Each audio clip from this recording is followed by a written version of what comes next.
Tes.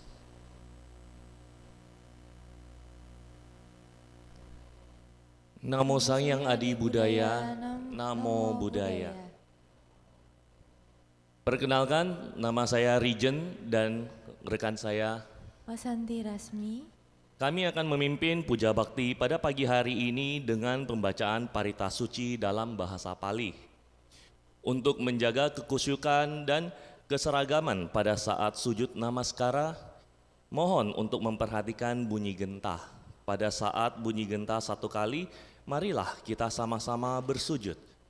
Dan pada saat bunyi gentah setengah gentah, kita serentak bangun.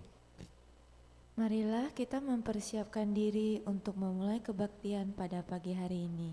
Seluruh umat dipersilakan berdiri di belakang matras dan bersikap anjali.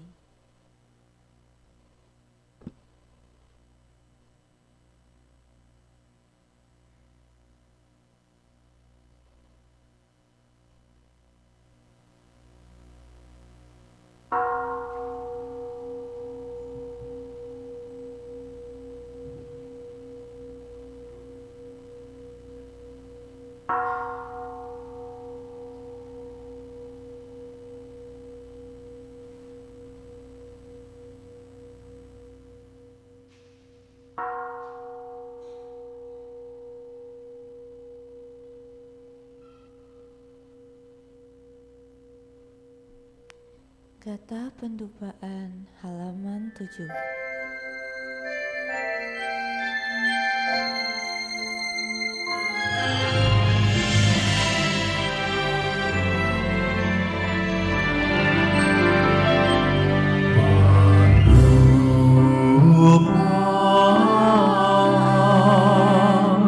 Mulai menghangat dan menyala, nyala Dharma Datu, Dharma Datu, diliputi wanginya, diliputi wanginya, wanginya di hadapan bersambungan dan lagu para Buddha.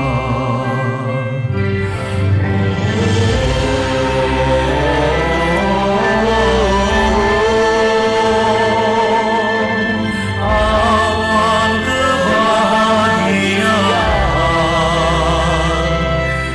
terbentuk di mana-mana saat pujian telah berlimpah-limpah. Para Buddha menampakkan dirinya. Awan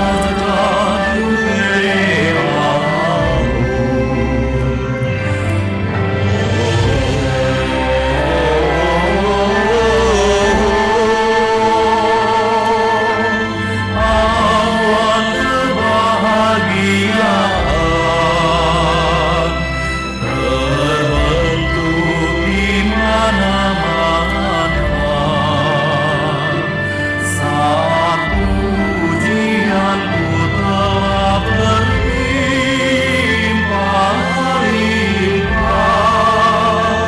Para Buddha menampakkan dirinya. Om Vajranu Preahu, Om Vajranu Preahu, Om Vajranu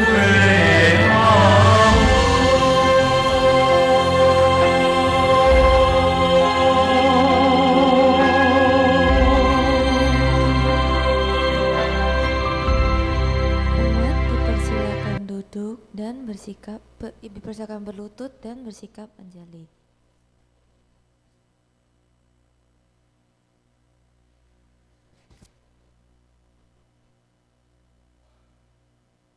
halaman 9. Nama Karagata. Syair penghormatan. Bagawa yang maha suci telah mencapai penerangan sempurna. Dharma telah dibabarkan dengan sempurna oleh Bagawa. Sangga siswa Bagawa berperilaku baik. Di hadapan Buddha, Dharma, dan Sangga, aku bersujud. Arahang sama sambuddho bhagawa Buddhang bhagawantang abhiwademi. Namo Buddhaya.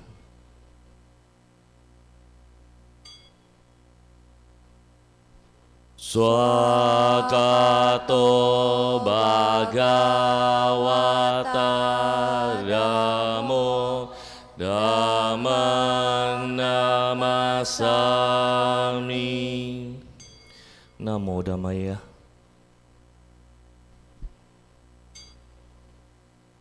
Supatipano bhagavato sawaka sanggo sanggan namami. Namo Sanggaya. Umat dipersilakan duduk bersila dan bersikap anjali.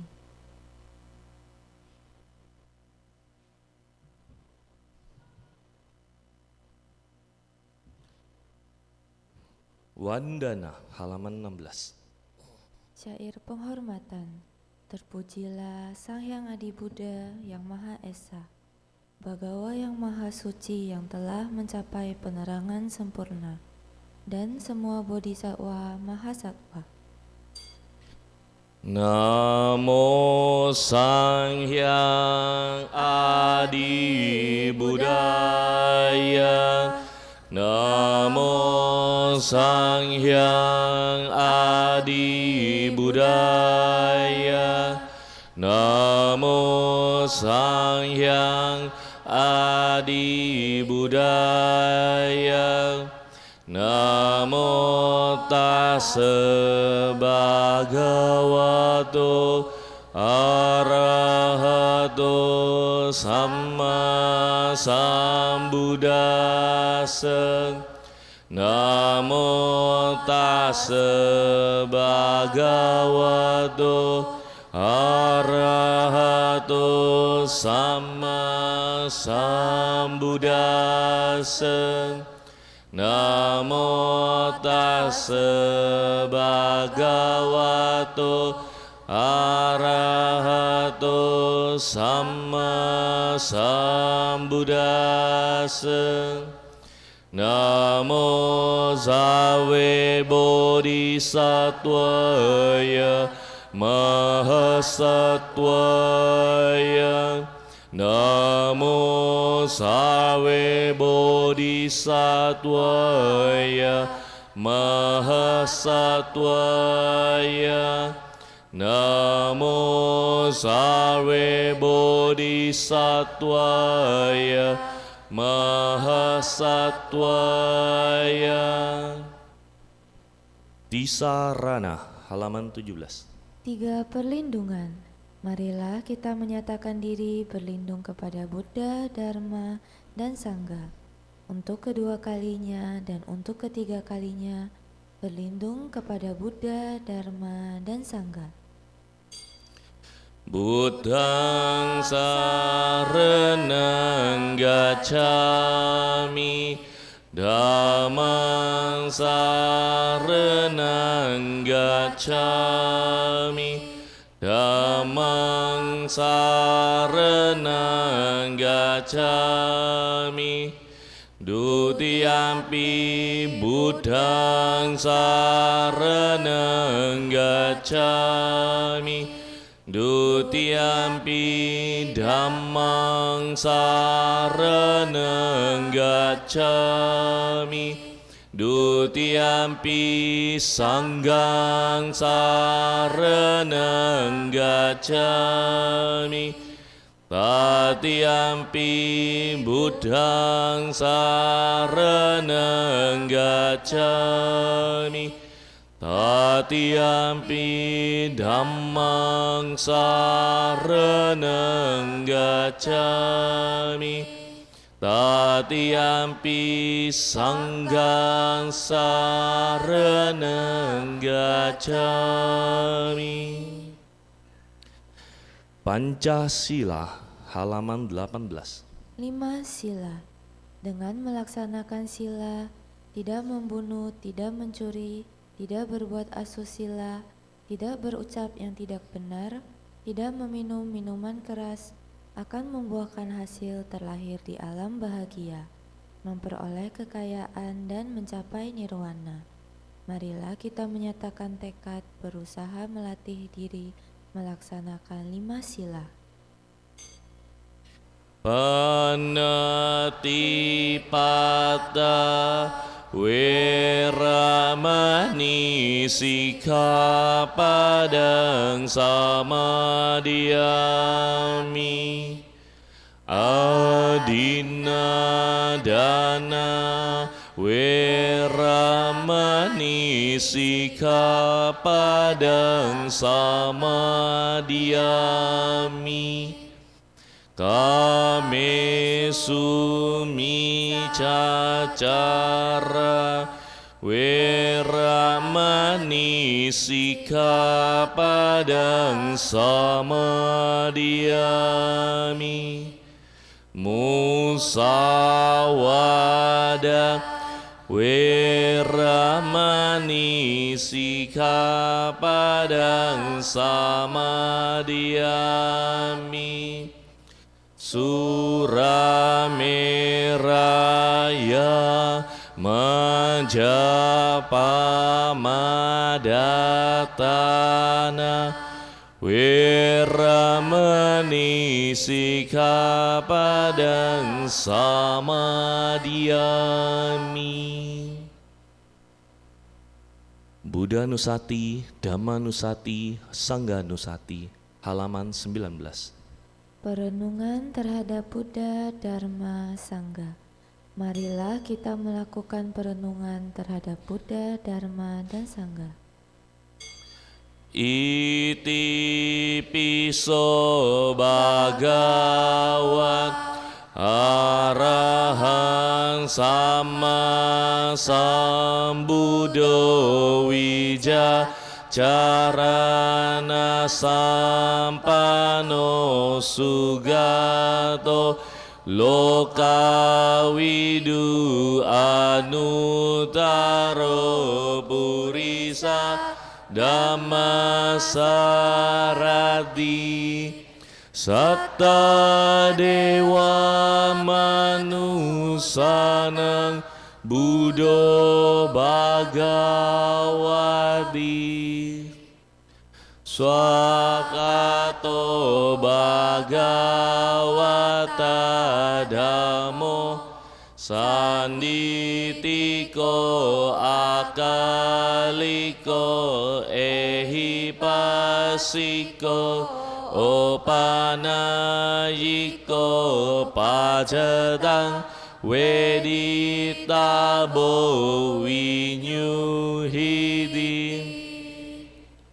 Supatipano Bhagavato Sawaka Sangho Ujupatipano Bhagavato Sawaka Sangho Nyayapatipano Bhagavato Sawaka Sangho Samicipatipano Bhagavato Sawaka Sangho Yadi dan catari purisa yugani Atta purisa pugala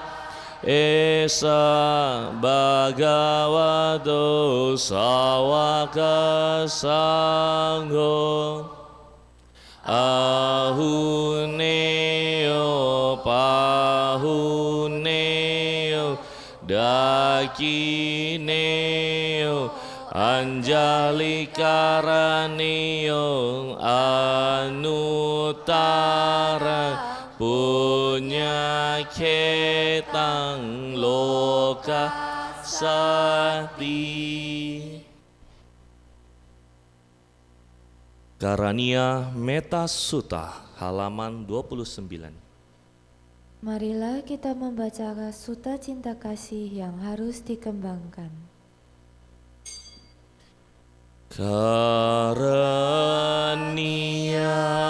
mataku salena Yantan sandang padang abisa meja Sago uju suju Suwaco casamudu anatimani Santu sako subaro Apaki joce salahuka uti Sandidriyo jeni pakocen Apagabo kulesu ananungido Naje kudang sama care kinci Yena winyu pare upawadeyum Sugino akemino hontu Sabe sattah bawantu sukitata Yeke cipana butati Tasawa tawarawa anawa sesa Digawa ye mahantawa Majima rasaka anukatula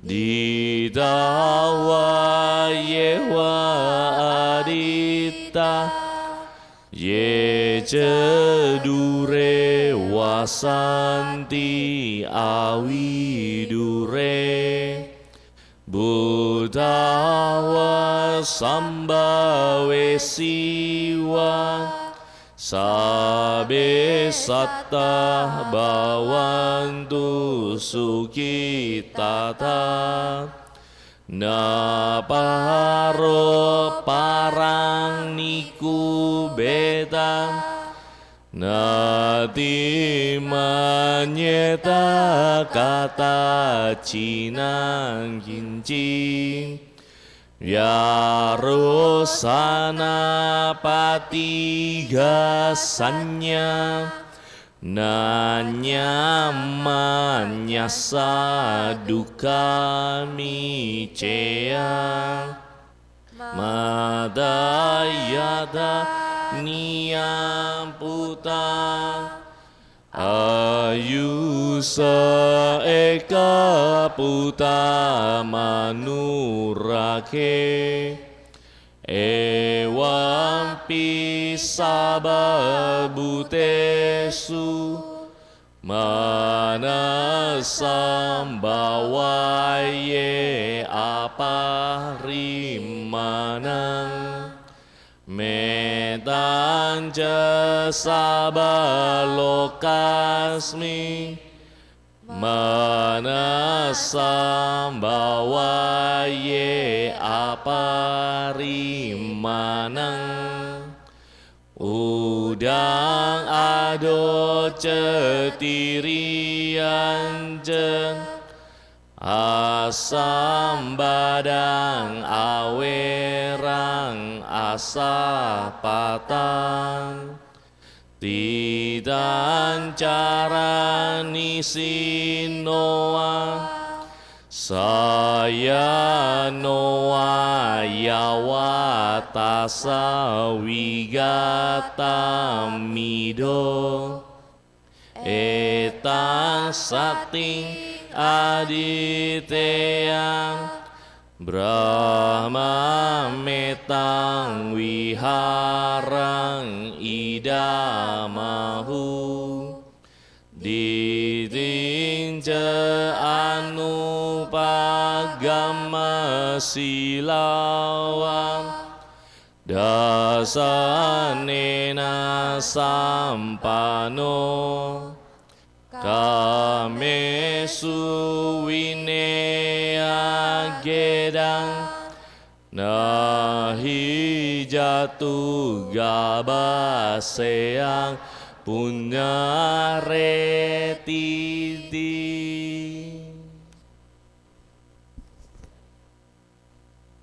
Samadhi.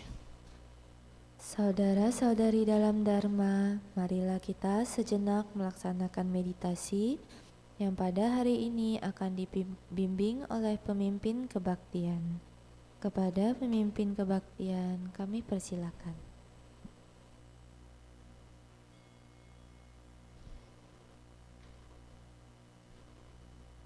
Sahabat sedharma, kini tiba saatnya kita berlatih meditasi duduk di pandu.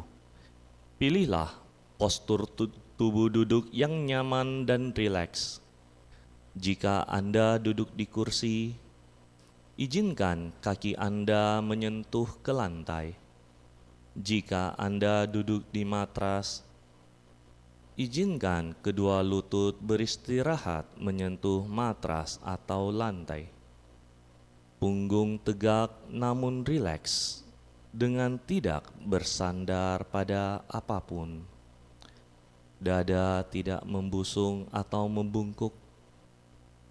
Kedua telapak tangan bisa saling bertindihan.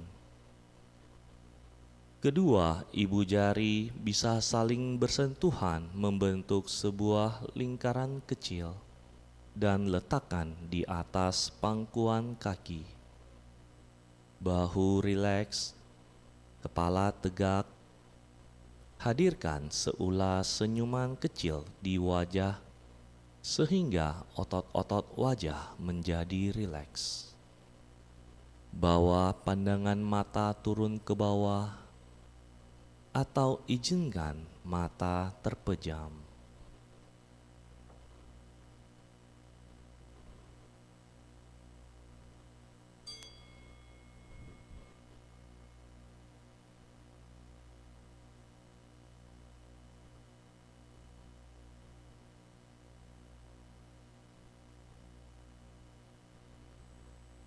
Bernafas masuk, saya merasakan dan mengenali sensasi nafas masuk. Bernafas keluar, saya merasakan dan mengenali sensasi nafas keluar. Nafas masuk, nafas keluar.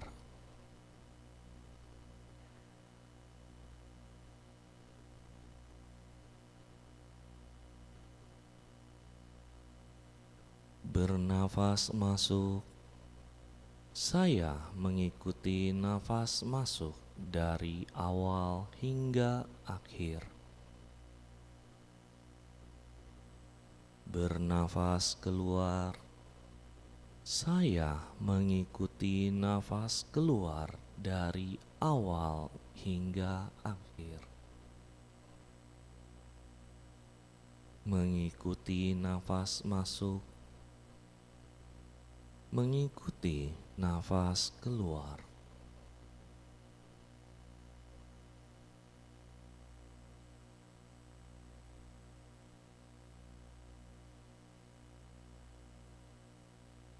Menyadari seluruh tubuhku, saya bernafas masuk. Merilekskan seluruh tubuhku, saya bernafas keluar. Menyadari tubuh, merilekskan tubuh.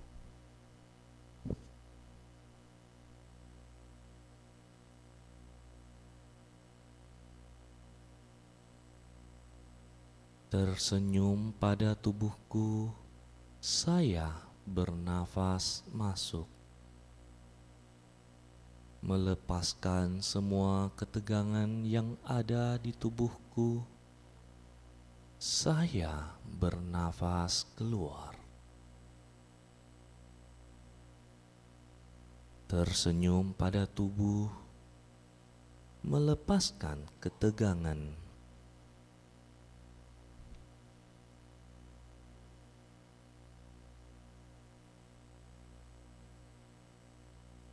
Merasakan sukacita, saya bernafas masuk. Merasakan bahagia, saya bernafas keluar.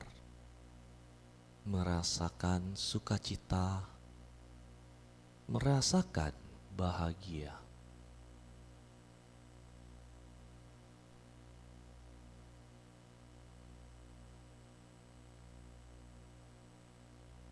Hadir pada saat ini, saya bernafas masuk. Menikmati saat ini, saya bernafas keluar. Hadir pada saat ini, menikmati saat ini.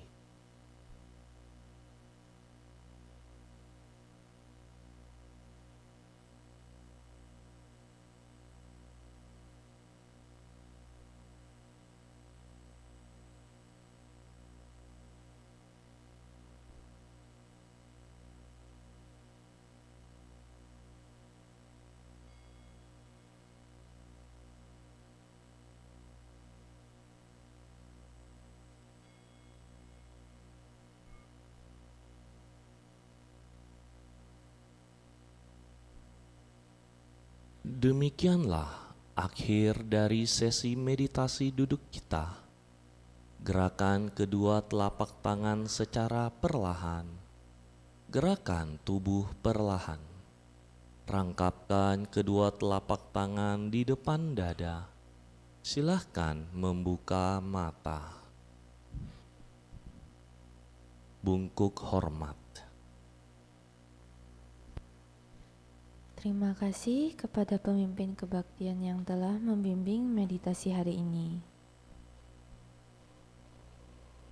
Saudara-saudari dalam Dharma, tiba saatnya kita mendengarkan pembabaran Dharma yang pada hari ini akan disampaikan oleh Bapak Erik Wijaya.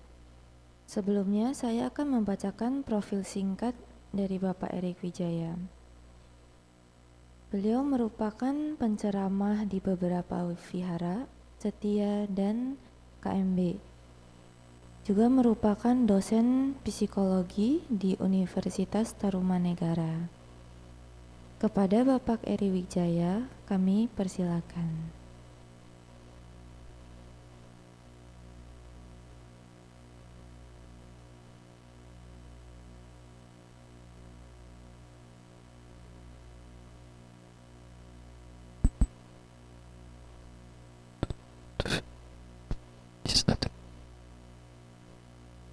Iya, baik. Selamat pagi rekan-rekan sedama sekalian. Namo Buddhaya. Ya, terima kasih atas perkenanan dari Wihara Ekayana Serpong yang hari ini berkenan untuk mengizinkan saya untuk berbagi Dharma di wihara ini pada sesi kebaktian umum ya, di ruang bakti Salat Utama ini ya. Tentunya sangat berbahagia sekali karena bukan hanya Anda yang berbuat baik, tetapi saya juga berbuat baik gitu ya. Nah, jadi ini namanya berbagi dhamma. Nah, berbagi dhamma itu adalah merupakan perbuatan baik, dan perbuatan baik itu tentunya akan membuahkan hasil, yaitu untuk diri saya sendiri dan juga untuk rekan-rekan setiap sekalian yang ada di sini, begitu ya. Nah, jadi kebaikannya seperti kalau kita menyalakan lilin ya, Bapak Ibu sekalian ya. Nah, jadi kalau kita nyalakan lilin, lilin itu kalau misalnya yang belum nyala, itu ketika kita nyalakan, lilin yang untuk menyalakan itu tidak akan kehilangan apinya. Tetapi yang belum dapat api, dia akan dapat api. Nah, terus seperti itu. Nah, berbagi dhamma juga konsepnya seperti itu ya. Nah, jadi supaya kita semuanya dapat pencerahan bersama-sama begitu ya. Jadi kita semuanya latihan Bapak Ibu. Jadi bukannya saya lebih cerah segala macam, tidak gitu. Yang jelas saya kepalanya lebih, rambutnya lebih sedikit daripada yang lain-lain ya. Oke, baik. Rekan-rekan sedama sekalian, Bapak Ibu sekalian, saya hari ini ingin memberikan satu topik, yaitu tentang hidup yang benar. Hidup yang benar. Rekan-rekan sedama sekalian, hidup yang benar ini berarti kalau boleh dibilang ada hidup yang nggak benar. Kan ada yang benar, ada yang enggak gitu ya. Nah, jadi hidup yang benar ini yang mau kita ikutin. Hidup yang nggak benar itu yang mau kita tinggalkan, begitu ya. Nah, berarti kalau demikian ceritanya, maka mungkin saya akan membahas bagaimana kehidupan kita sehari-hari sehingga kita bisa tarik bahwa hidup yang benar itu modelnya seperti ini, begitu ya. Nah, rekan-rekan sedama sekalian, tadi kalau misalnya saya melihat apa yang dipimpin oleh pemimpin kebaktian sangat baik sekali. Jadi membimbing kita meditasi segala macam. Pertanyaan saya adalah, silakan jujur di dalam hati dan pikiran masing-masing. Pada saat tadi meditasi, apakah rekan-rekan sedama sekalian betul-betul merasakan bahwa yang sekarang saya kerjakan adalah yang hari ini, tidak melenceng ke yang lain-lain? Misal contoh, tadi pada saat pemimpin mengatakan nafas masuk, nafas keluar, asik.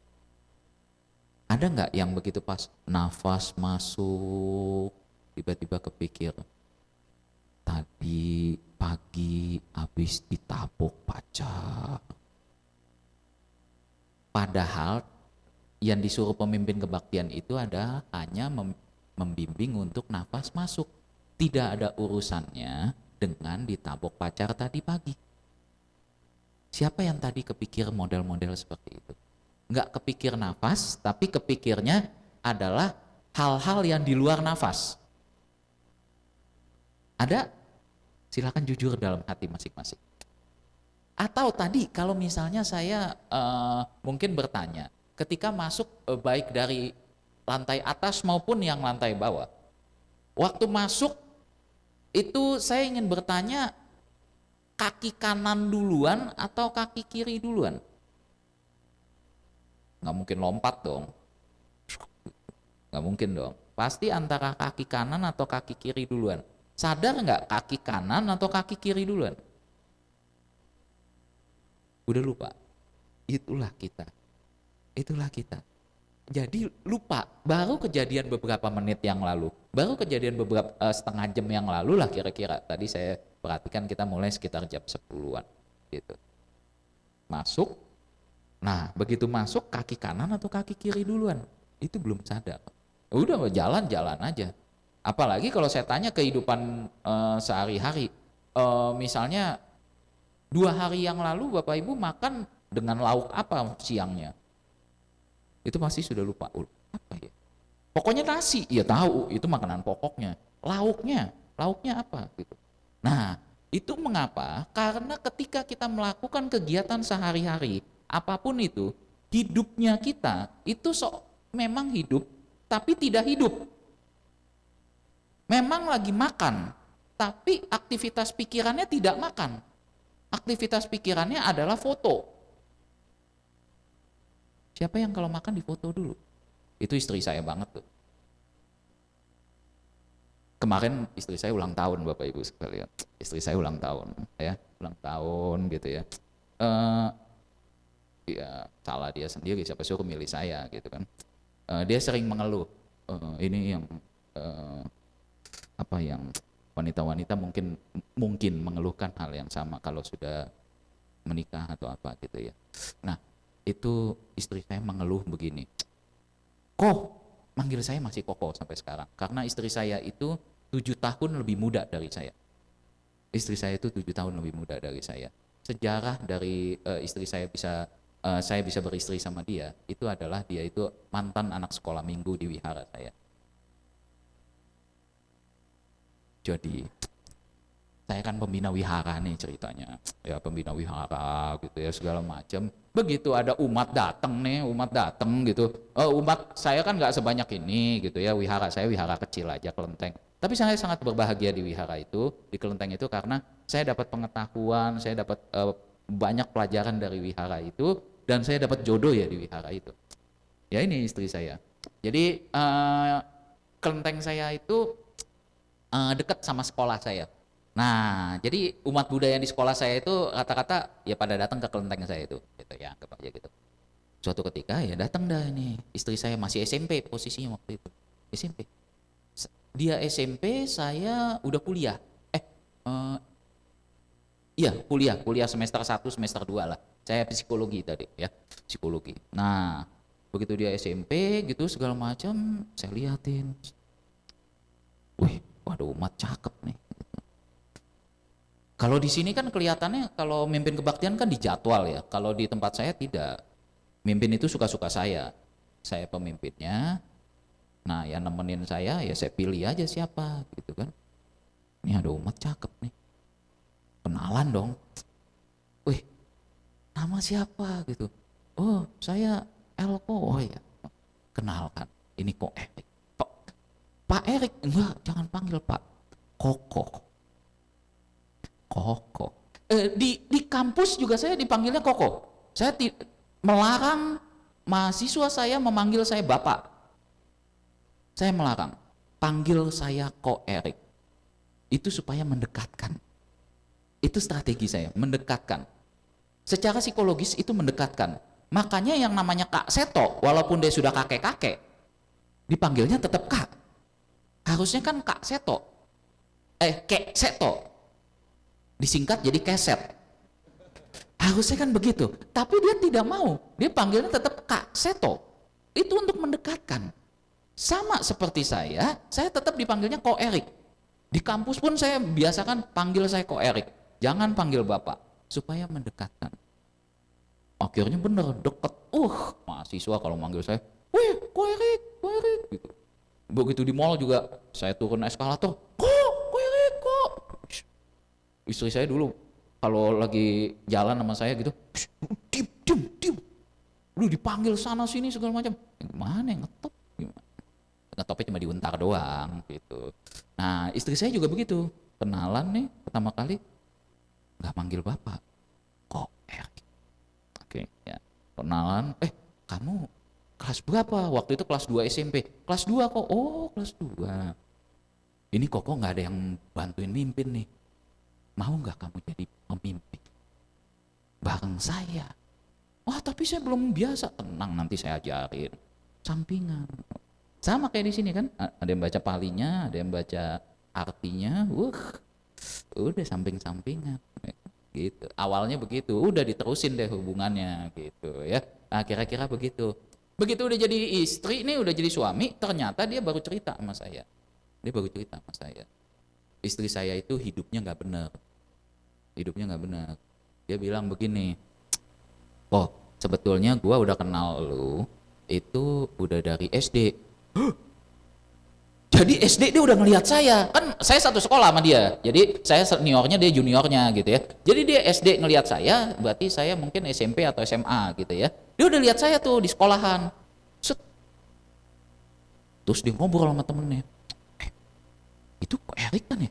Jadi ketemu nih di sekolah misalnya. Minggu udah ketemu di wihara, Senin ketemu di sekolah kan. Begitu ketemu di sekolah, dia ngobrol nih sama temennya samping. Itu kok Erik kan ya? Yang bina sekolah minggu itu kan? Wah, dia gosip ternyata. Itu ya, di antara kokoh-kokoh yang lain. Kan sama kayak di sini ya, pemimpin ada panitia tuh di depan yang baju kuning kan banyak. Ternyata panitia pengurus itu diperhatikan sama umat. Sama, istri saya juga begitu. Saya diperhati. Ternyata dia ngegosipin saya. Hidupnya nggak bener. Dia bilang begini sama temennya nih, itu ya, di antara koko-koko wihara yang lain, kok Erik itu adalah koko yang paling jelek. Apa dia bilang? Koko yang paling jelek. Saudara-saudari sedama sekalian, ya, saya beritahu, ini saya kasih tahu, terutama bagi yang wanita-wanita yang belum punya pasangan, hati-hati dengan perkataan Anda.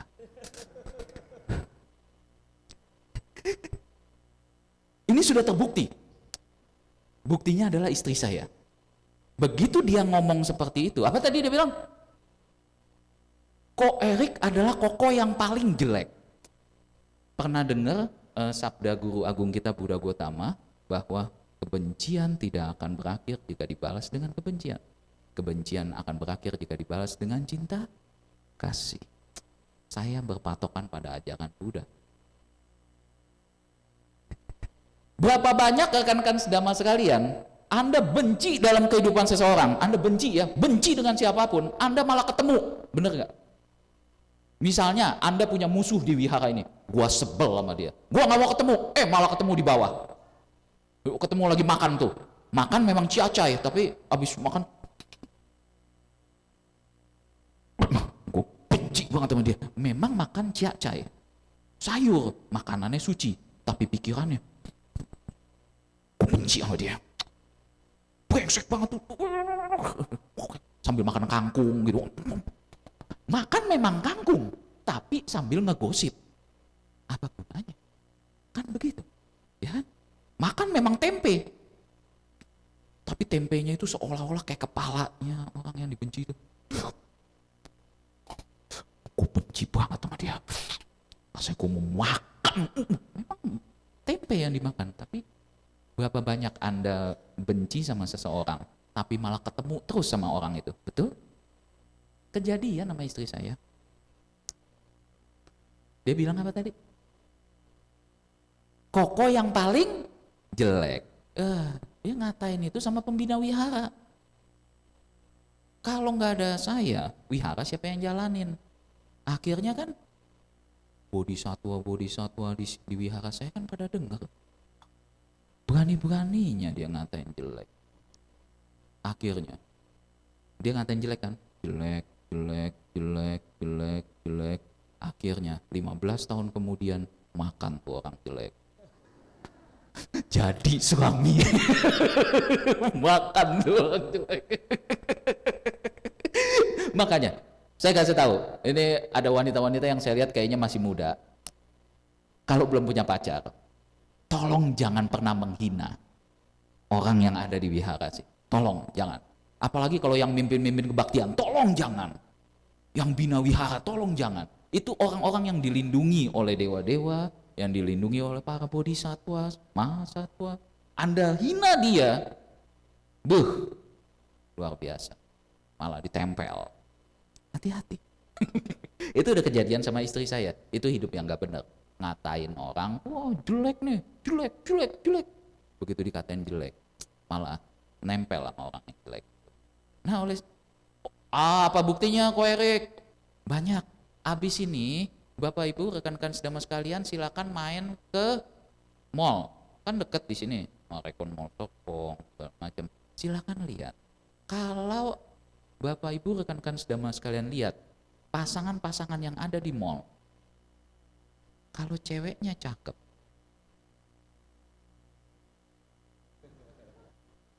cowoknya rata-rata apa?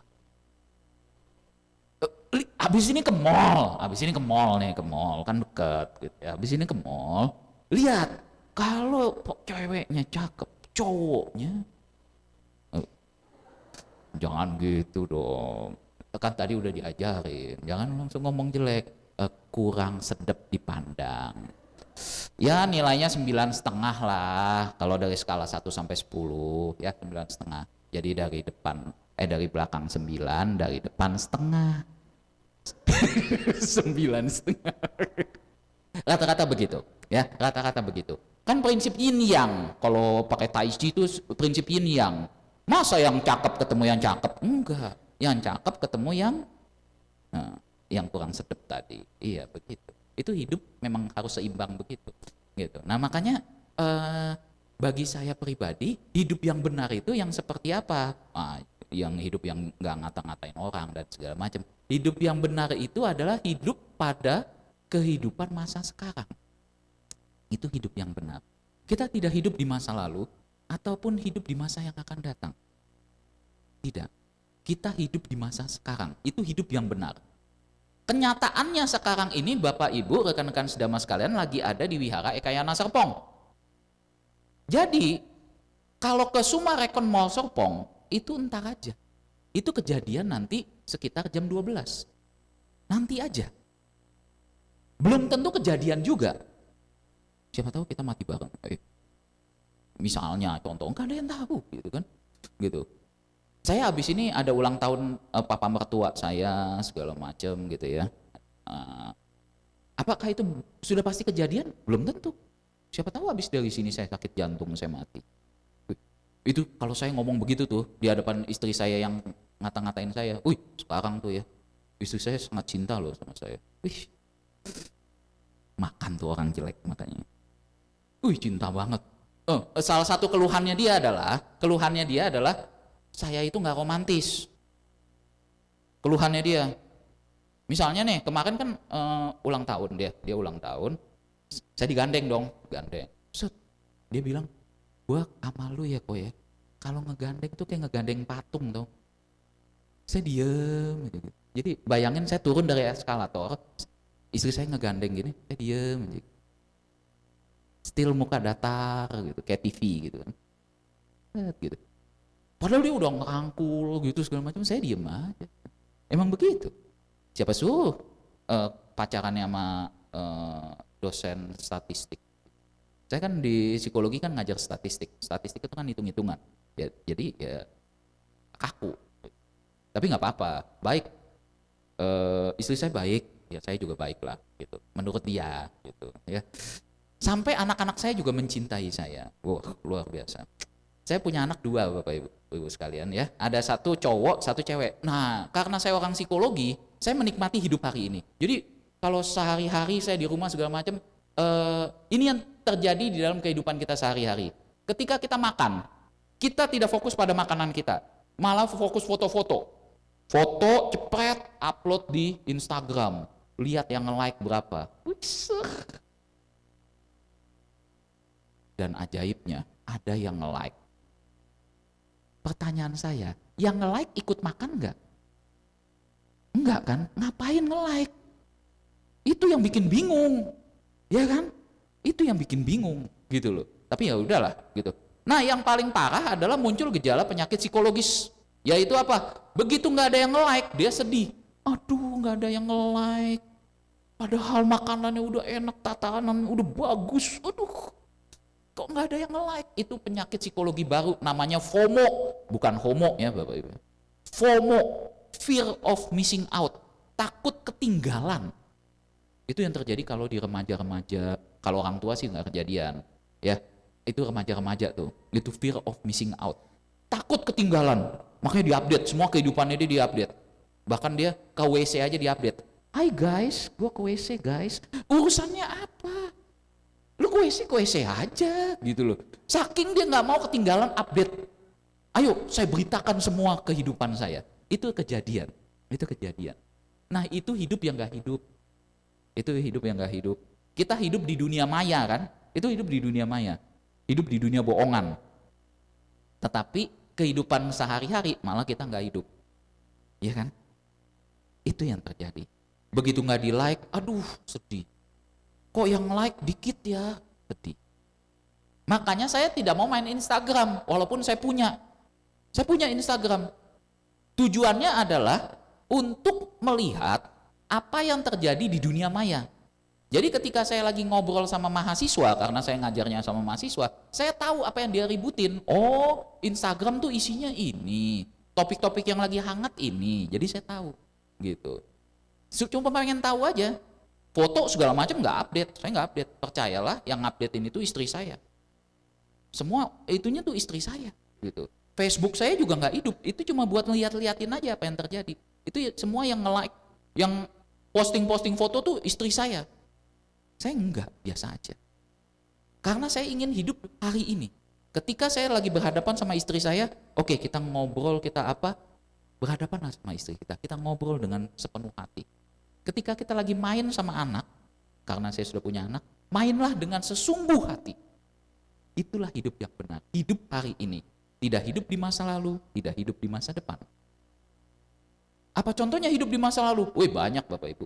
Siapa yang punya trauma-trauma sekarang? Ini saya lagi mau nyembuhin. Kan saya psikolog. Wah, emang Ko Erik nggak punya trauma? Punya. Saya trauma cicak.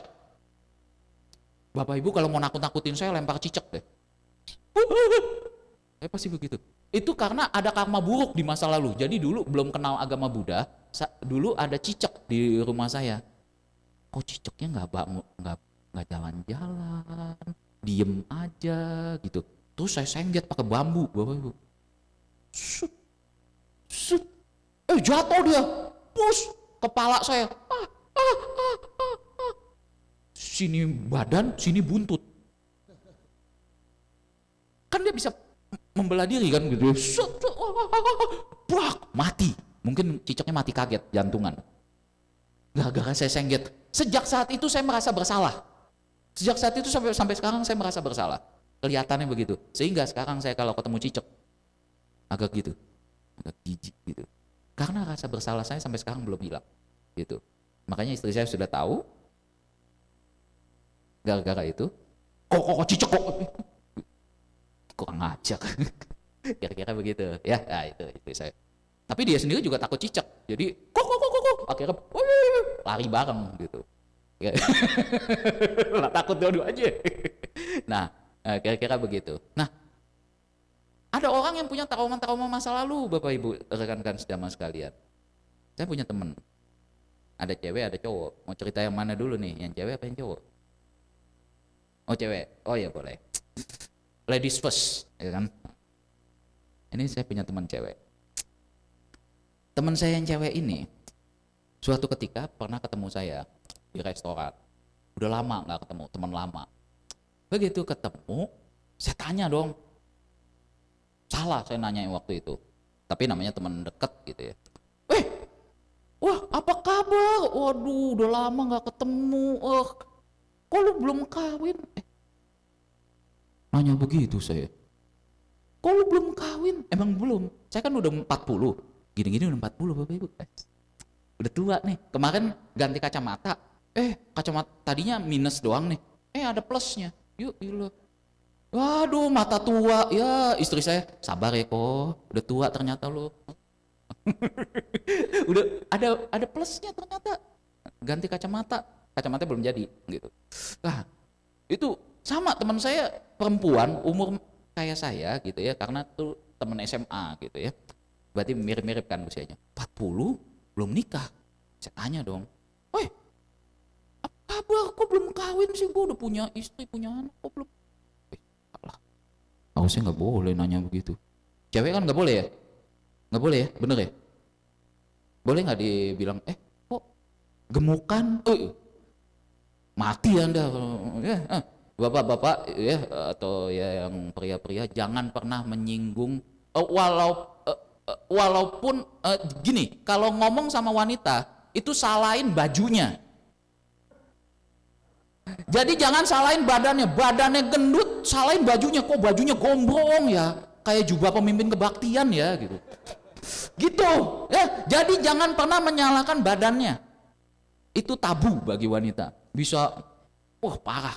Makanya kan Bapak Ibu ada yang pernah nanya sama saya, Ko Erik, sebelum ke yang teman saya lagi ini mumpung ingat. Ko Erik, itu peraturan biku sama bikuni kok banyakan bikuni ya? Pernah ngerenung nggak kayak begitu? Biku kan jumlahnya 227, bikuni kan 311. Kenapa begitu? Karena wanita itu unik. Wanita tuh unik, bener deh. Ya misalnya nih yang perempuan-perempuan, ayo kita bapak-bapak yang ada di sini, yuk kita gundul bersama, rambut potong bersama, mau nggak? Saya kasih 1 juta, kita potong rambut bersama-sama, mau nggak? Mau. Tapi coba yang cewek. Aduh, itu baru perkara rambut, ya kan? Belum perkara yang lain-lain. Wah, ada perempuan pakai baju kuning di depan. Enggak, ini bukan mau ini buat contoh aja ya, buat contoh. Kebetulan ada. Kebetulan sama taplak ini gitu. Ceritanya itu adalah baju yang mahal. Ceritanya baju harga 3 juta. Asik. Baju harga 3 juta. Begitu dipakai ke wihara sama taplak meja ini. Itu bisa loh tersinggung. Berani-beraninya wihara punya taplak kuning. Wis. Wihara mau taplak kuning kayak taplak hijau kayak segala macam kan terserah wihara. Tapi bisa loh. Mut-mutan nih. Coba kalau cowok baju kembaran ketemu di wihara, foto bareng kan? Wih, kembaran kita. Itu cowok, cewek enggak gitu. Itulah mengapa Sang Buddha menetapkan peraturan tuh lebih banyak gitu. Bukan cewek lebih nggak suci, bukan. Tapi cewek itu unik. Cewek itu unik. Nggak disindir aja ngerasa tersindir. Ini perkara taplak meja aja.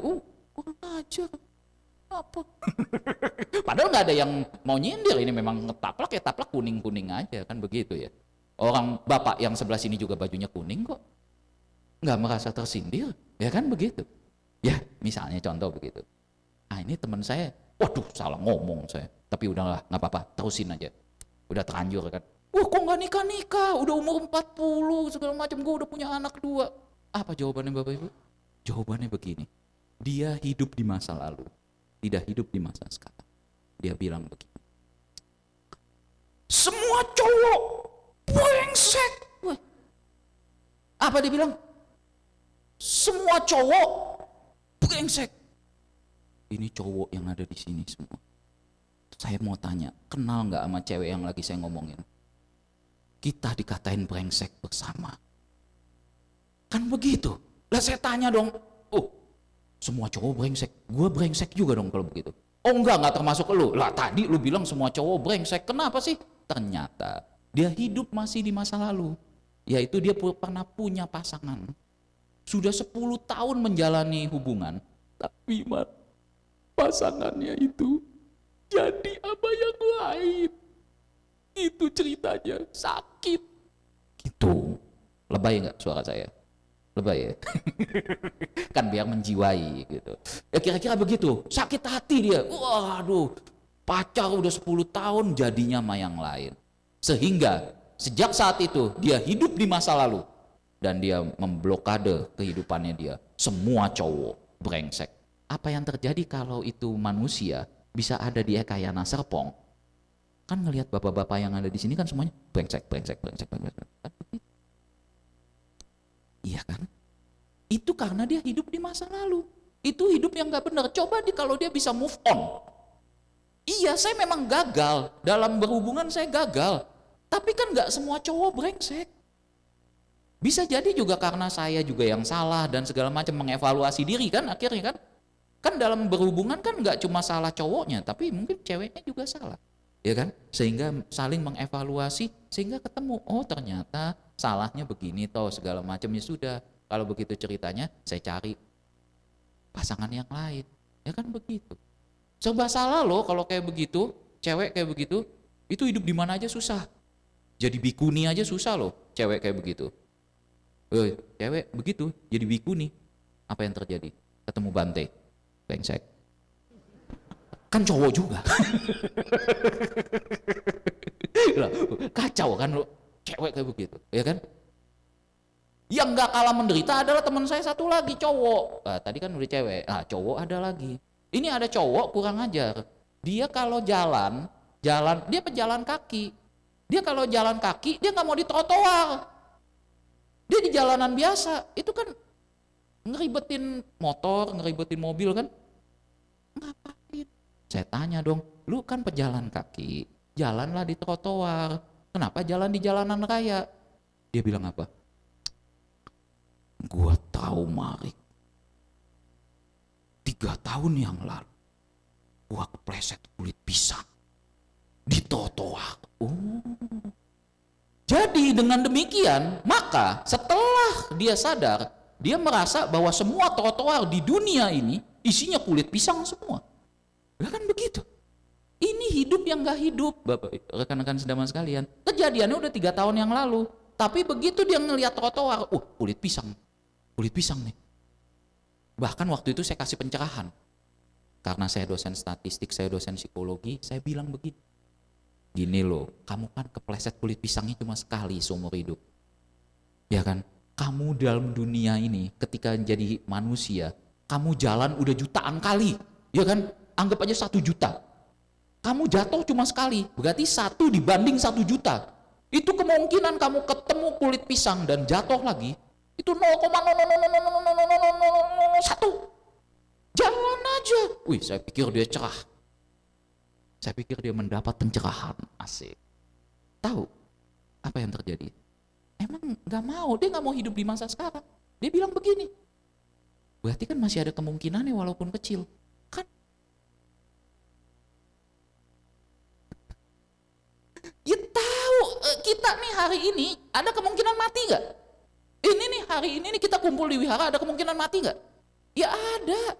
Ya tapi kan jalan-jalan aja kan, ya udah jalan gitu loh.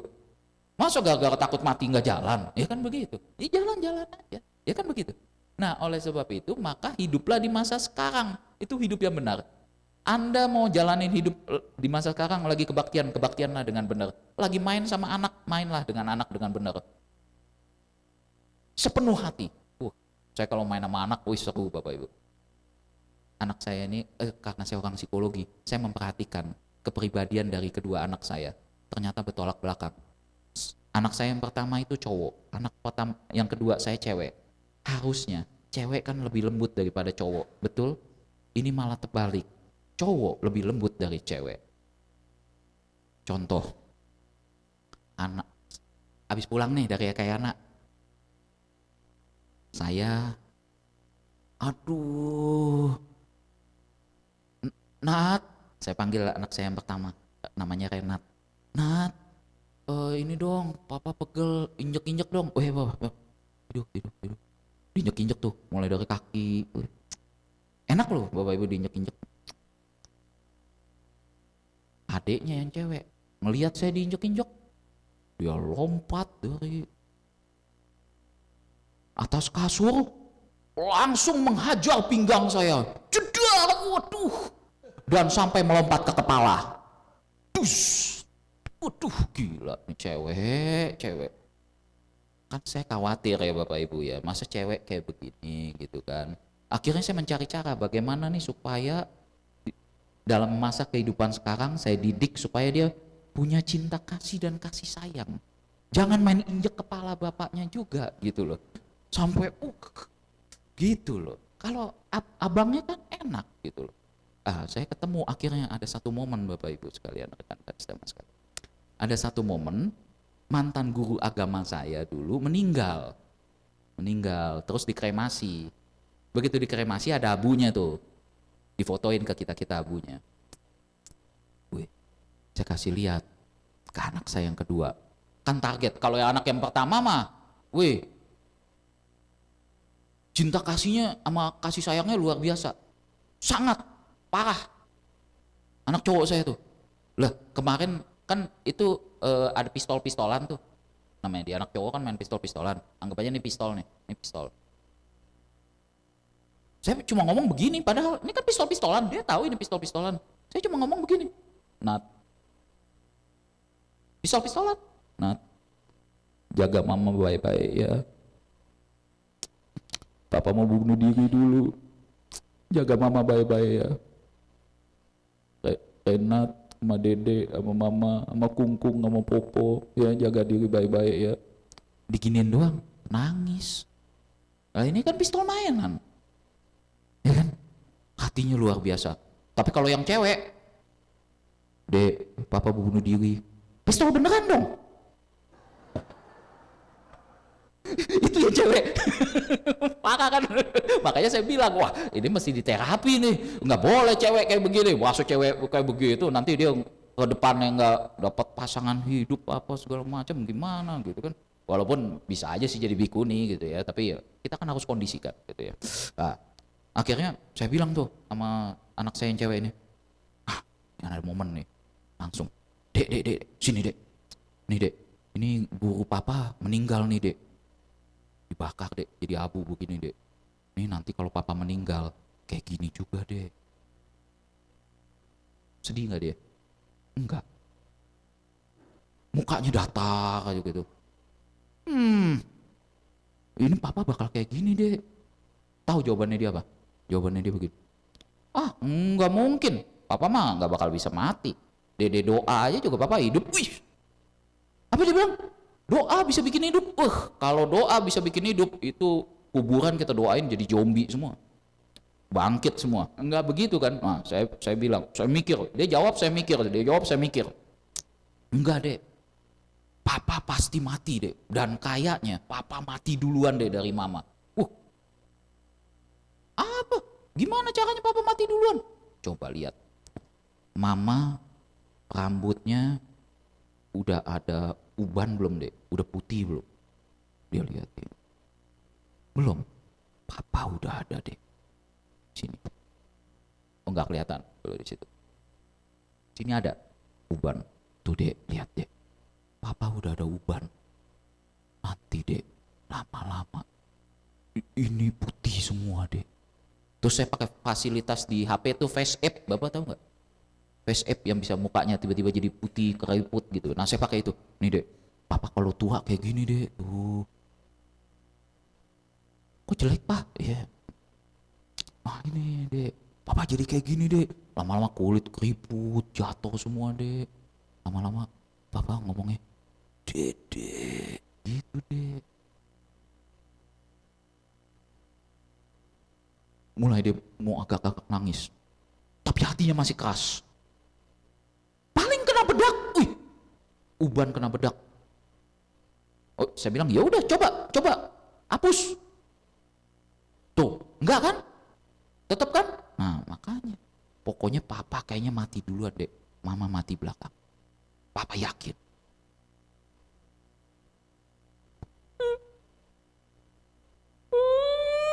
Nangis. Emang target saya malam itu dia supaya nangis gitu. Mamanya kan langsung pelukan. Dek, kenapa dek? Itu mah, papamu mati duluan. Saya langsung yes. Rasain lo, kena sama gua gitu kan. Papamu mati duluan. Terus kan dalam keadaan nangis gitu, anak si adiknya itu yang keras hati itu dia bilang, pokoknya papa nggak boleh mati sebelum dede menikah. Beyond banget gitu kan. Wah, ini kan berarti kasih sayangnya udah muncul dong. Target saya udah tercapai. Oh iya dek. Iya papa janji. Tapi kan udah terlanjur ya. Udah terlanjur, kita hajar sekalian gitu. Iya dek, papa janji papa akan hidup sampai dede menikah. Nah gitu dong pak. Dia mulai hapus air matanya. Gitu dong pak. Jadi begitu pas dede menikah, papa mati. Yes. Makin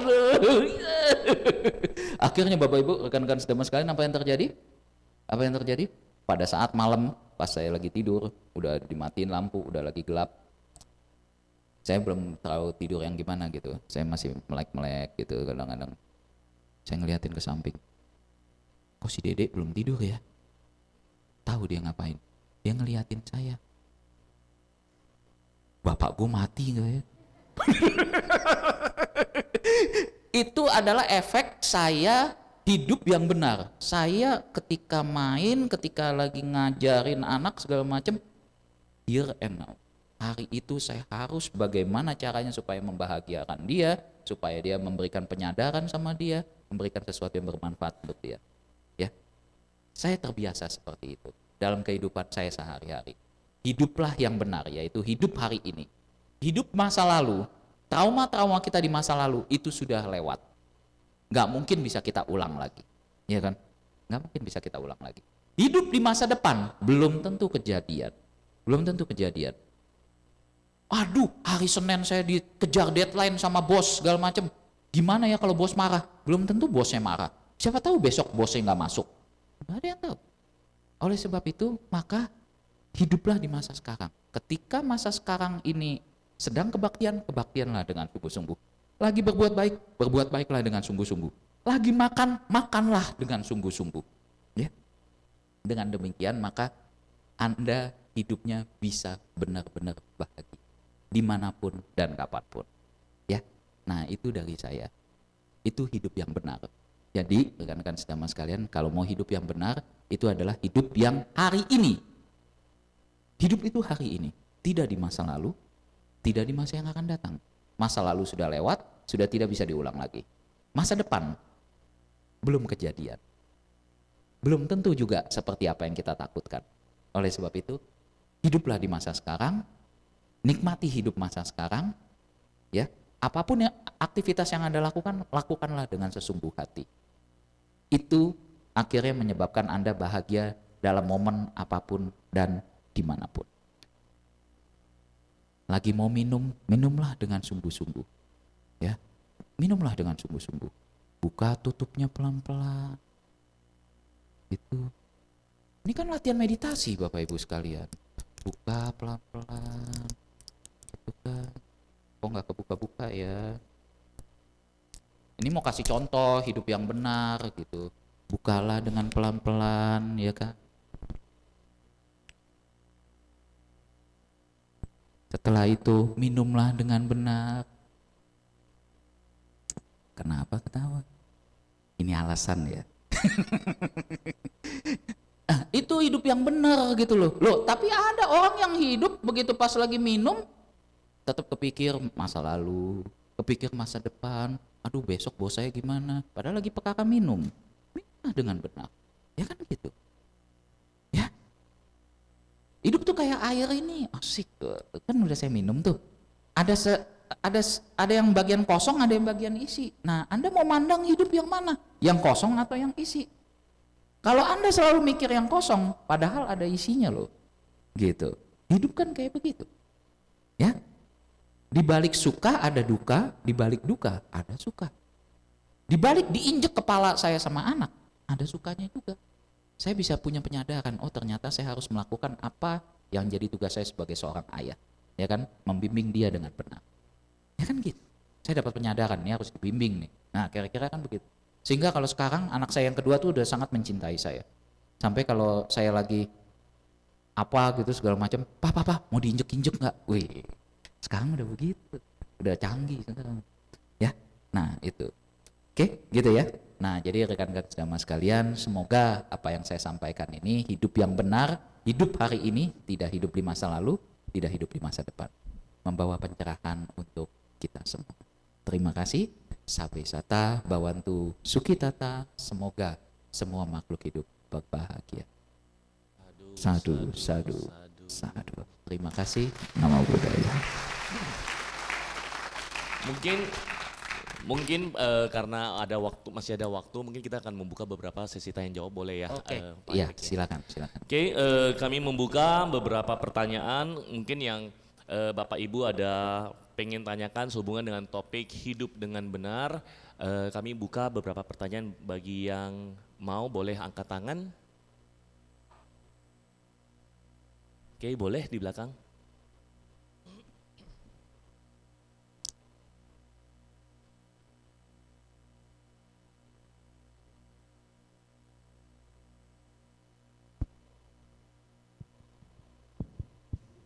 Tes. Pagi kok. Selamat pagi. Namo budaya. Nama budaya. Saya mau nanya nih, katanya kan tadi hidup di masa sekarang ya. Iya. Kalau misalnya lagi ngerjain tugas nih atau laporan magang, skripsi gitu, itu kan stresnya Oh, lagi skripsi. Lagi skripsi. TW. Oh, TW. Oke, baiklah. Nanti kalau butuh bimbingan sama saya boleh. Lah saya kan dosen gitu. Iya, terus. Itu kalau ngestak kan otomatis kepikiran ya, aduh ini skripsi gimana ya, padahal udah berusaha ngerjain gitu, udah coba hidup di masa sekarang, tapi pikiran aja stres jadi ya akhirnya jadi lambung. Iya. Nah itu gimana ya caranya ya ngatasinnya ya? Oke, baiklah. Terima kasih. Terima kasih. Terima kasih. Ya, sebetulnya sama, mau skripsi, mau pekerjaan, mau apapun, itu banyak orang yang stres karena berpikir bahwa apa yang dia lagi kerjakan itu menjadi beban. Dianggap beban. Aduh, skripsi, aduh. Ketemu dosen pembimbing, aduh. Gitu kan. Makanya skripsi itu jangan dijadiin beban. Dijadikan bagian hidup aja. Oh, ya udah. Ketik-ketik aja gitu. Oh, ada deadline segala macam. Ya nggak apa-apa, deadline kerjain aja gitu. Nanti dosennya marah kalau nggak dikerjain. Belum tentu kok. Apalagi dosennya saya. Benar. Mahasiswa itu kalau ada pernah Bapak Ibu. Saya udah bilang di kelas. Daripada nyontek ya. Nyontek kan gak bagus, karma buruk kan. Supaya menghindari karma buruk nyontek, apa yang terjadi? Saya bikin ujiannya open book. Sehingga kan gak ada yang nyontek. Orang kita open bersama-sama kok. Ya kan? Jadi open book gitu. Nah ini ada dulu karena begini ada kejadian. Itu yang seperti yang tadi ditanyakan. Masih sistemnya close book. Belum boleh open book. Ya oke, ya udah close book. Berarti kan ngafal-ngafal kan? Waktu pas ngafal-ngafal, saya udah kasih tahu. Saya kan dosennya bocor. Saya jadi dosen bocor. Saya kasih kisi-kisi saya itu 100% pasti keluar di ujian. Jadi saya udah bilang padahal di kelas, jangan pelajari hal yang di luar kisi-kisi saya. Saya udah bilang begitu. Ini ada mahasiswa yang sok tahu. Bikin contekan di luar kisi-kisi saya. Lo ketangkep dong sama pengawas ujian. Set, kamu ya. Dilaporin tuh ke saya. Nih Pak Erik, ada mahasiswa nih, bikin contekan, tapi dia nggak ngaku. Katanya ini di luar kisi-kisi, nggak tahu apa benar apa segala macam. Pak Erik yang nanganin aja deh. Oh ya udah, mana mahasiswanya? Tuh lagi nunggu di ruang dosen. Oh ya. Sama kayak yang ditanyakan itu kan. Takut saya marah. Wah mati deh nih. Pak Erik pasti ngejambak saya. Pasti kan begitu pikirannya kan. Di masa depan, wah sambil saya turun ke ruang dosen, dia pasti udah berpikir, wah Pak Erik pasti marahin saya, apa segala macam. Nggak taunya begitu pas nyampe, marah. Gak, ngapain? Ngotorin pikiran aja. Marah gunanya buat apa sih? Ngotorin pikiran kan? Begitu saya turun, kok mahasiswanya tuh ngadep. Kok, maaf kok, saya bikin contekan. Oh. Tapi Ko Erik boleh cek. Yang saya bikin itu di luar kisi-kisinya Ko Erik. Terus kenapa dibikin? Kan saya udah bilang, pelajari yang dari kisi-kisi saya, jangan di luar kisi-kisi. Iya kok, saya nggak pede tuh. Asalnya karena nggak pede, nggak percaya diri. Padahal udah saya bilangin, udah pelajarin kisi-kisi. Ngapain di luar kisi-kisi? Iya kok, tapi itu di luar kisi-kisi kok. Jadi saya nggak buka itu, cuma ketahuan aja sial gitu. Oh, ya. Ya udah kalau gitu, kamu kan udah ngaku. Ya udah. Hah? Ya udah kok. Iya, ya udah. Udah kok. Iya, udah pulang. Kok Erik nggak marah? Loh, kok nuntut saya marah? Enggak, ngapain marah? Kamu kan udah ngaku. Ya kan? Ya udah. Bapak Ibu, rekan-rekan teman sekalian, setelah saya gituin, dia ngerasa bersalah untuk kedua kalinya enggak? Dia berharap saya marah. Ternyata saya nggak marah. Itu kan dia bersalah untuk kedua kalinya kan? Gila, Ko Erik baik banget ya. Gua nggak dimarahin. Apa yang terjadi di ujian akhir semester? Nggak nyontek dia. Habis itu dia ngadep saya, Ko Erik, saya nggak nyontek lagi. Masih buat kisi-kisi di luar? Enggak kok, bego kalau begitu. Loh, ya orang udah dikasih tahu yang benar malah dibuat di luar kisi-kisi. Kan begitu, ya kan? Nah, jadi banyak yang gara-gara nggak percaya diri sama kemampuan diri sendiri. Kerjain aja dengan sungguh-sungguh. Kerjain dengan sungguh-sungguh. Hasil tunggu ketika ketemu dosen pembimbing. Dicoret-coret, nggak apa-apa, coret-coret aja, nggak masalah. Nggak ada manusia yang langsung pinter, nggak ada. Saya selalu nekenin sama anak saya segala macem. Bahkan saya sudah berjanji sama diri saya. Kalau anak saya, misalnya yang pertama nih SD, itu kan mulai udah ada nilai-nilai segala macem. Saya udah berjanji sama diri saya. Kalau suatu ketika anak saya dapat jelek di ujian, saya tidak akan marah. Jadi misalnya ngadep nih anak saya yang pertama, Pak, saya dapat jelek Pak, matematika dapat 50 Pak, gimana nih Pak, segala macam. Saya akan bilang, dah, Papa dulu dapat 1. Jadi anak saya sudah jauh lebih pintar dari bapaknya. Bapaknya dulu dapat 1, anaknya dapat 5, udah kemajuan dong, bagus. Kalau anaknya dapat 1 gimana? Tosan kita. Papa dulu juga begitu.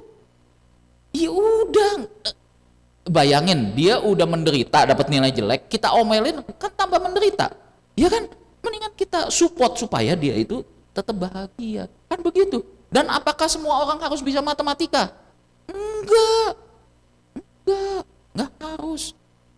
Monyet tidak pintar berenang, betul? Ikan tidak pintar manjat pohon. Ya sudah. Anak saya sio monyet. Jadi tidak perlu suruh belajar matematika kan gitu.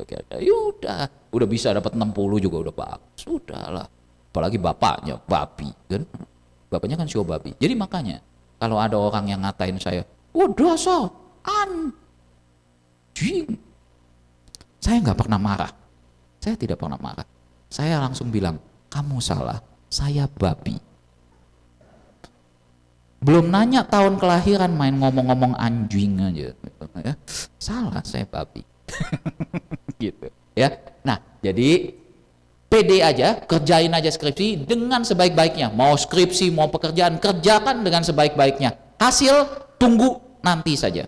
Nggak usah streskan sekarang. Ketika lagi hidup di masa sekarang, kerjain aja. Kerjain aja skripsi di depan laptop Anda dengan sebaik-baiknya. Masalah nanti dicoret-coret sama dosennya, besok urusannya. Gak usah dipikirin sekarang. Ya kan? Kita hidup di masa sekarang. Habis kerjain, udah selesai, tutup laptopnya, ngopi langsung. Asik. Udah begitu. Masalah besok, urusan besok. Gitu. Yang penting kita sudah kerjakan dengan sebaik-baiknya. Kan lagi belajar. Wajar dong dicoret-coret. Wajar dong dikasih pengertian sama dosen. Nih tata letaknya nggak boleh nih kayak begini, kamu salah, nggak apa-apa, nggak masalah. Ya, begitu. Ya, jadi teruskan kerjakan dengan sesungguh hati. Masalah hasil nggak usah dikhawatirkan sekarang. Ya, demikian jawaban saya. Terima kasih. Oke, terima kasih. Mungkin satu pertanyaan terakhir mengingat waktu yang terbatas, kami persilahkan. Nama budaya, Oke. Erik. Ya. Saya mau tanya sedikit dari pengalaman saya aja. Tadi saya dengar dari Erik cerita mengenai bahwa pelayan umat itu seperti pemimpin kebaktian atau apapun, mereka tuh dilindungi lah gitu. Itu tepat. Cuman ini case yang waktu saya masih aktif sih di Ekayana Arama nih, saya cuman cerita aja sih bahwa pada saat suatu volunteer ataupun ketua suatu komunitas di wihara, dia itu emang sudah lama dan cukup dekat sama banyak orang dan petinggi-petinggi Bante di Ekayana lah kita sebut begitu. Kadangkala Erik, mereka itu bagus mungkin di 5 tahun, 6 tahun, tapi karena sudah lama mendapatkan kepercayaan, kewenangan, Ini psikologis ya, secara umum manusia itu kalau diberikan terlalu lama posisi, dia itu akan lupa bahwa dia juga manusia. Itulah kejadian pada saat saya menjadi volunteer atau menjadi peserta di suatu komunitas acara tertentu di Ekayana Arama, dia melakukan sesuatu.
Apa namanya, eh menjadi pengurus itu adalah satu pelayanan.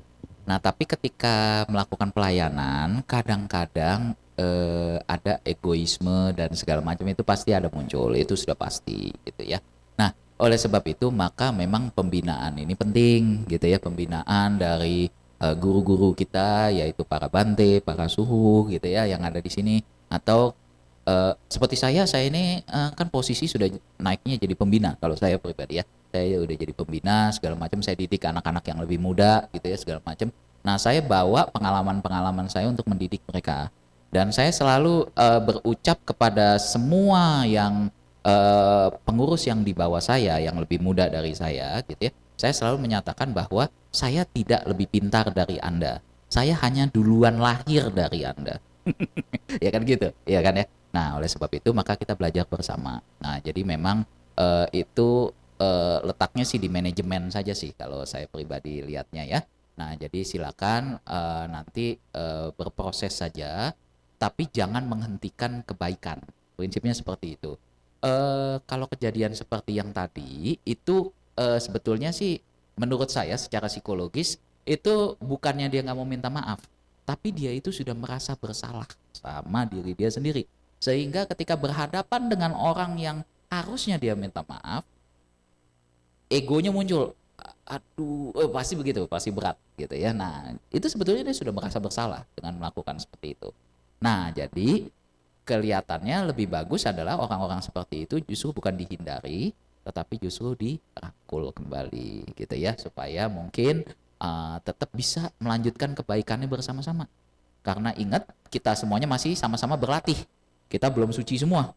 Jadi jangan sampai kita ngerasa lebih baik daripada dia, padahal di satu sisi kita juga punya kesalahan yang lain lagi gitu ya. Nah, kira-kira begitu ya. Jadi itu saja sih mungkin menanggapi hal tadi ya, begitu. Mungkin dari saya seperti itu. Terima kasih.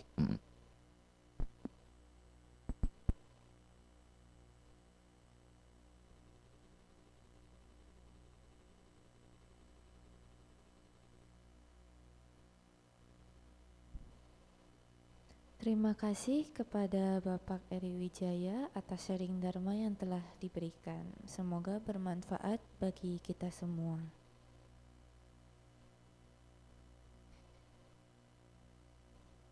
Kini marilah kita melakukan kebajikan dengan berdana untuk kepentingan Dharma seraya menyanyikan lagu Dana Paramita. Umat bisa menyalurkan dana melalui scan kode QRIS atau ke kantong dana.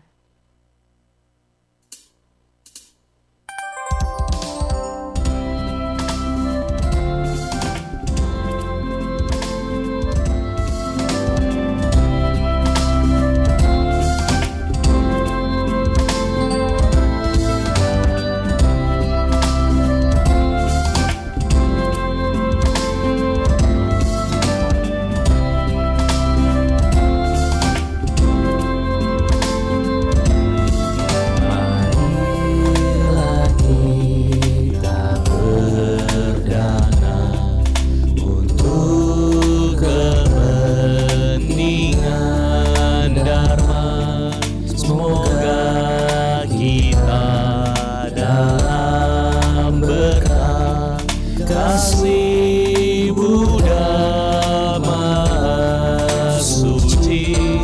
Berdanalah kita semua dengan hati ikhlas rela. Semoga karma baik kita berlimpah rahmat Triratna.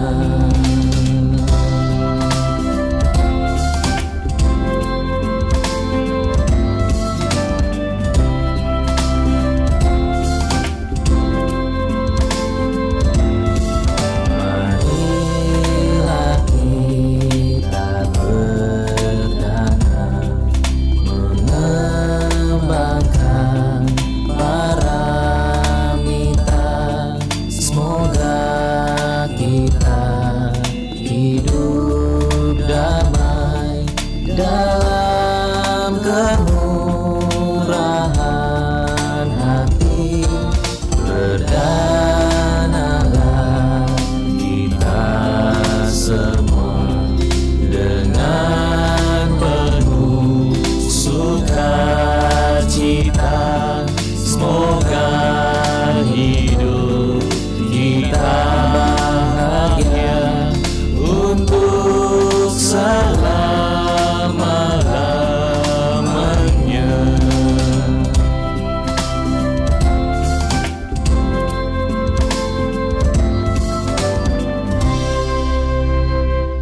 Terima kasih atas dana yang telah diberikan. Semoga bermanfaat bagi perkembangan Buddha, Dharma, dan Sangha. Selanjutnya kita akan mendengarkan persembahan lagu yang akan dibawakan oleh Saudari Olin Renata dari tim kesenian. Kepada tim kesenian kami persilakan. Selamat siang, Namo Sang Yang Adi Budaya, Namo Buddhaya.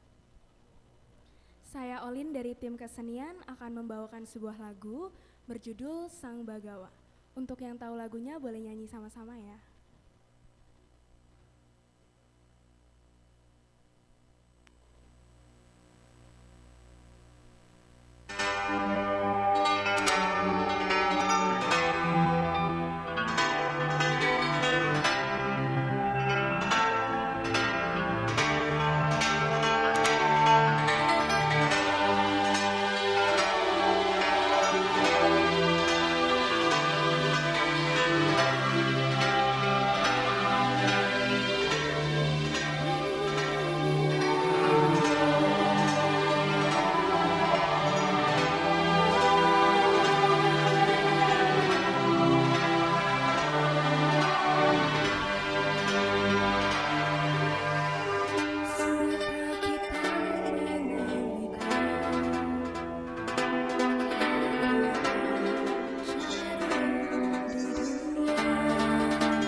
Terima kasih kepada Saudari Olin Renata dari tim kesenian. Kini kita akan mendengarkan sedikit pengumuman. Ekayana Peduli mengajak saudara-saudari sedharma ikut serta menjadi relawan Ekayana Peduli untuk bersama-sama menebar benih karma baik. Mari bersama-sama bergabung dalam barisan cinta kasih dengan menghadiri acara sosialisasi calon relawan baru dan pengenalan visi misi serta budaya humanis Ekayana Peduli yang akan diselenggarakan pada hari Minggu 25 Agustus pukul 1 sampai 3 sore bertempat di ruang isi patana lantai 5 Wihara Ekayana Serpong.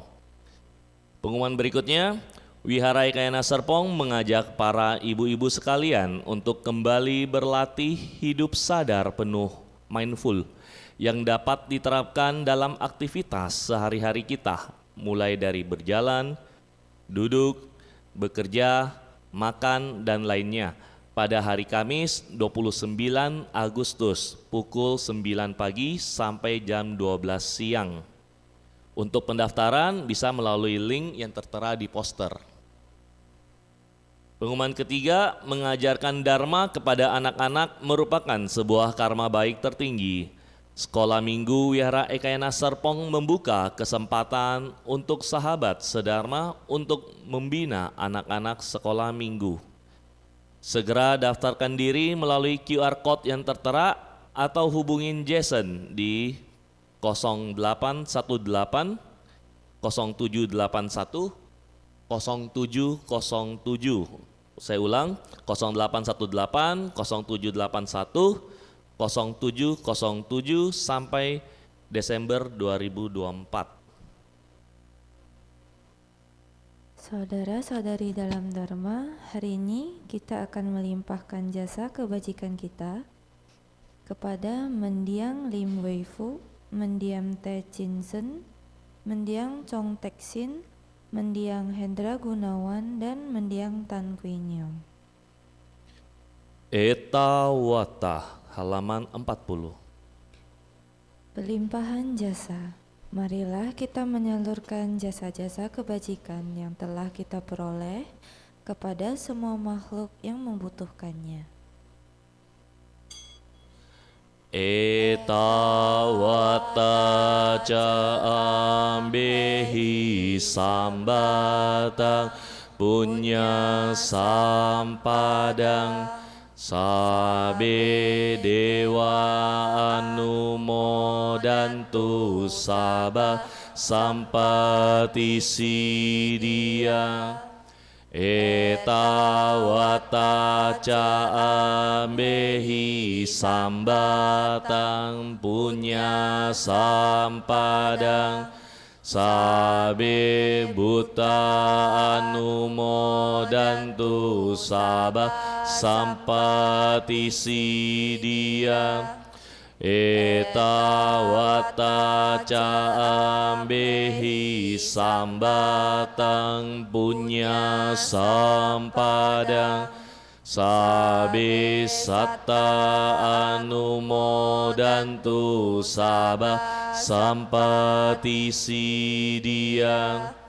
Akasatta cabu mata dewa naga mahidiga punyantang anumoditwa cirang rakhantu lokasanti. Akasatta cabu mata dewa naga mahidiga punyantang anumoditwa cirang rakhantu Indonesia. Idang wo nyatinang hotu sukita hontu nyatayo. Idang wo nyatinang hotu sukita hontu nyatayo.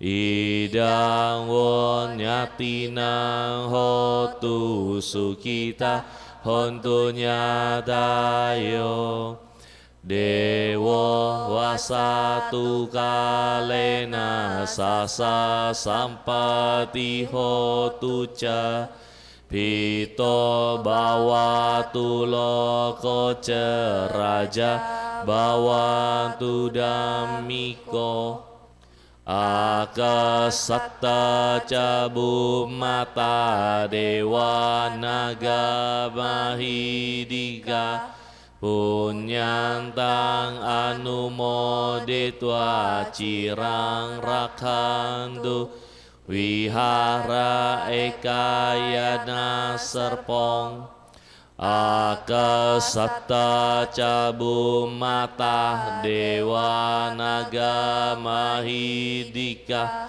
punyantang anumoditwa cirang rakhandu mendiang lim wei fuk mendiang te chinsen mendiang chong tesin mendiang Hendra Gunawan mendiang Tan Quinio akasatta cabu mata dewa naga mahidika punyantang anumoditwa cirang rakhandu sasanang akasatta cabu mata dewa naga mahidika punyantang anumoditwa cirang rakhandu desanang akasatta cabu mata dewa naga mahidika punyantang anumoditwa cirang rakhandu no guru akasatta cabu mata dewa naga mahidika punyantang anumoditwa cirang rakhandu mamparanti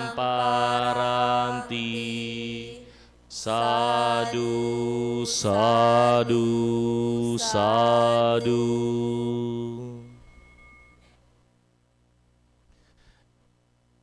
Brahma Wihara Parana, halaman 44.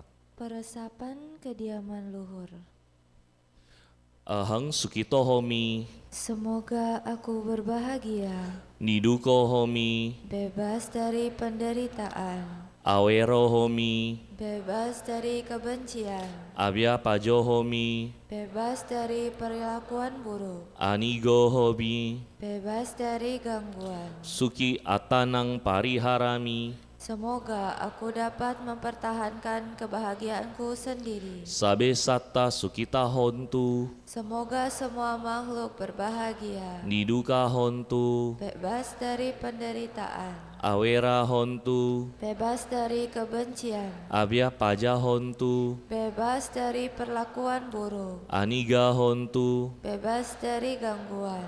Suki Atanang Pariharantu, Semoga mereka dapat mempertahankan kebahagiaan mereka sendiri. Sabe Satta Sabaduka Pamucantu, Semoga semua makhluk terbebas dari segala penderitaan. Sabe Satta Lada Sampatito Mahwiga Cantu, Semoga semua makhluk tidak kehilangan kesejahteraan yang telah mereka peroleh. Sabe Satta Semua makhluk Kama Saka, memiliki karma sendiri, Kama Dayada, mewarisi karma sendiri, Kama Yoni, lahir dari karma sendiri, Kama Bandu, berhubungan dengan karma sendiri, Kama Patisarana, terlindung oleh karma sendiri, Yang Kamang Karisanti Kalyanang Wa Papakang Wa Tasa Dayadah Bawisanti. apapun karma yang diperbuatnya, baik atau buruk, itulah yang akan diwarisinya. Sadu, sadu, sadu. Seluruh umat dipersilakan berlutut dan bersikap anjali.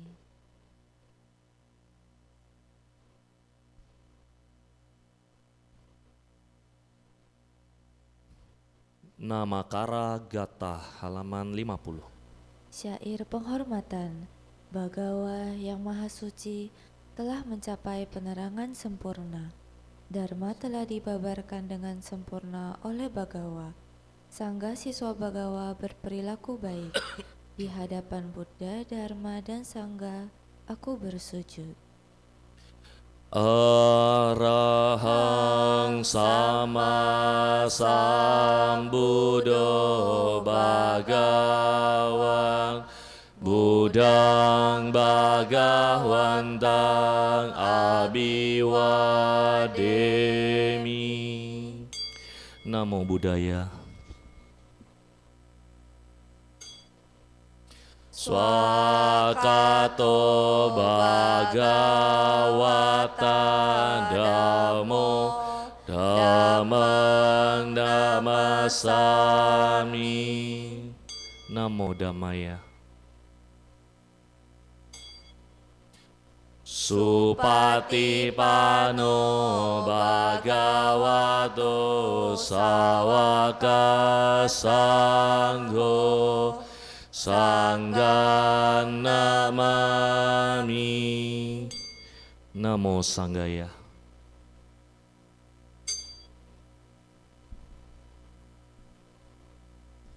Sabe satta bawantu sukitata. Semoga semua makhluk berbahagia. Sadu, sadu, sadu. Puja bakti selesai. Namo Sang Yang Adi Budaya. Namo Buddhaya. Para umat diharapkan tetap di tempat hingga pemimpin kebaktian meninggalkan ruang bakti sala. Terima kasih.